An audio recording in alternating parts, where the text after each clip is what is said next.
From a high-stakes World Championship announcement in Tennessee to a shocking legal battle following a near tragedy on an Ironman course.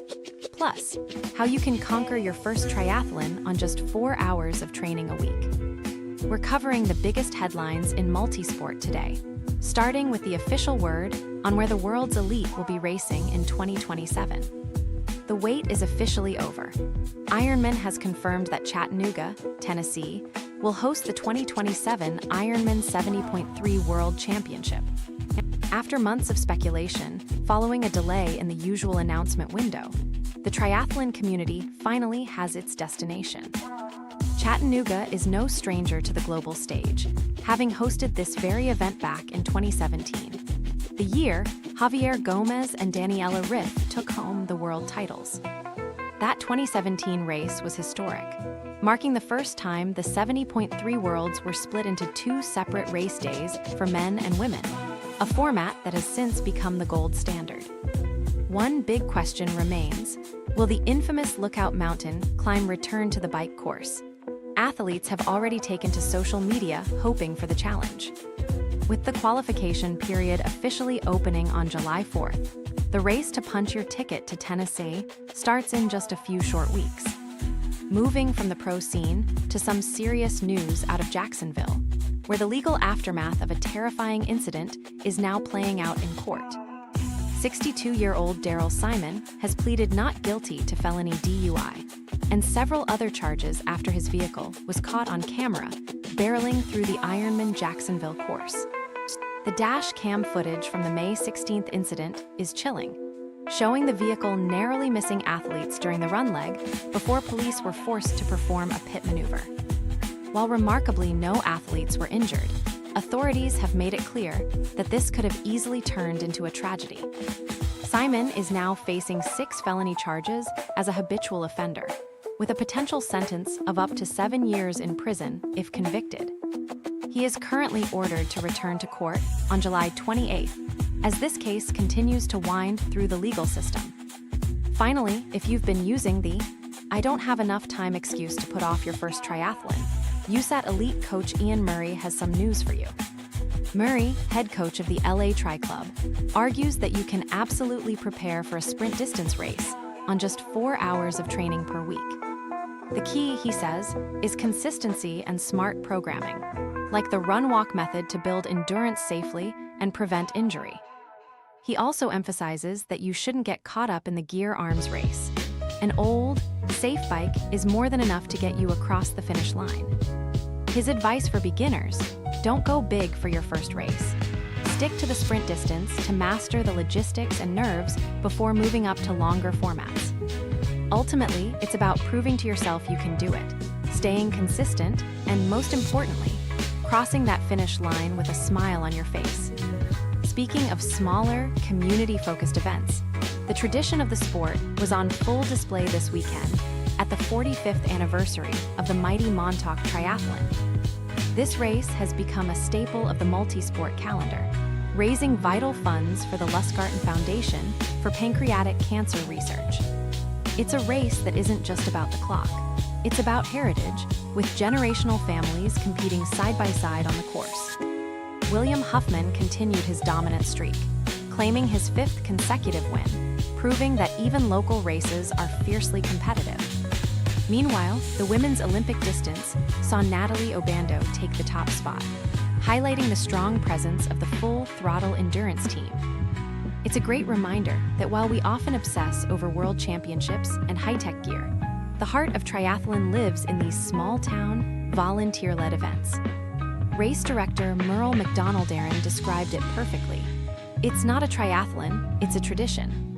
And for those of you feeling intimidated by the pro side of the sport, remember that races like Montauk are designed for everyone. Whether you are chasing a 70.3 World Championship spot in Chattanooga or just trying to finish your first local sprint, the journey is the same. One viewer put it well in the comments: triathlon is 10% fitness and 90% showing up. The gear doesn't make the athlete, the consistency does. Exactly right. It's about that simple commitment to yourself to keep moving, regardless of the distance or the bike you're riding. From the elite pros to the weekend warriors, the spirit of the sport remains constant. It's refreshing to see the sport embrace its roots alongside its massive professional expansions. Keep that perspective as you look at your own training block for the rest of the summer season. Don't let the big headlines distract you from the work you need to put in today, even if that's just a 20-minute run. Now, looking ahead, the professional circuit is heating up as we approach the next major race weekend on the global calendar. If you want to see how the best in the world prep for their race day intensity, take a look at these recent power rankings and pre-race insights. It's not just about the swim or the bike. It's about the strategic mastery of every transition and pacing block. Watch the full breakdown of these rankings for a deeper look at the tactics at play. The level of competition we're seeing in 2026 is unprecedented, especially with athletes like Matt Hosser stepping up to challenge the status quo. When you watch these head-to-head battles, you start to realize that every second gained on the course is hard-fought. Catch the full interview to see how these rivals push each other to the limit. But it's not all glory and podiums. The sport is defined by those unpredictable moments that can turn a race on its head.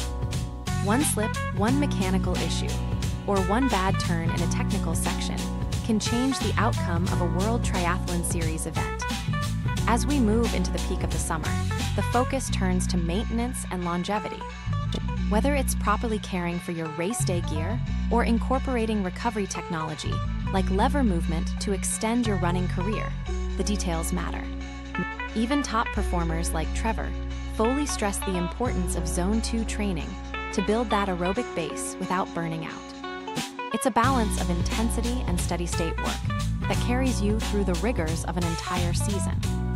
Finally, for those tackling their first 140.6, the journey often starts with unconventional paths, like switching from rugby to Ironman. Everything comes down to fuel, grit, and the belief that you belong on that starting line. Beyond the headlines, we have to look at the gear that actually keeps us in the sport. And sometimes, it's the little things that destroy your performance. Take your wetsuit, for instance. It's an expensive investment, yet so many athletes accidentally tear it or compromise the neoprene because they're rushing their transitions. Follow these tips to keep your suit in top shape for seasons to come. Proper gear care is the hidden discipline of triathlon. If your suit is damaged, your hydrodynamics suffer, and you're fighting the water instead of gliding through it. Speaking of discipline, professional triathlete Trevor Foley has been opening up about the reality of high-volume, low-intensity training. Foley argues that Zone 2 work isn't just junk miles. It's the foundation that allows for those explosive threshold efforts later in the race. See the full discussion on training philosophy in our full feature. That aerobic base is what separates the podium finishers from the rest of the pack when the run gets grueling at mile 10.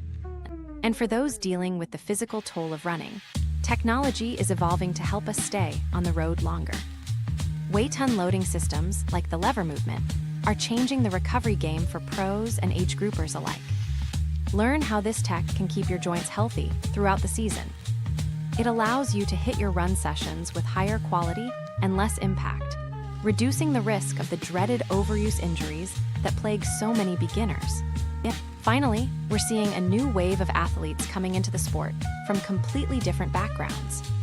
Take the recent transition from rugby to the full Ironman distance. It shows that your past athletic experience, no matter how unrelated, can be your biggest asset. It all comes down to fuel and grit. Remember, triathlon is a test of how you handle yourself when everything goes wrong. Thanks for watching.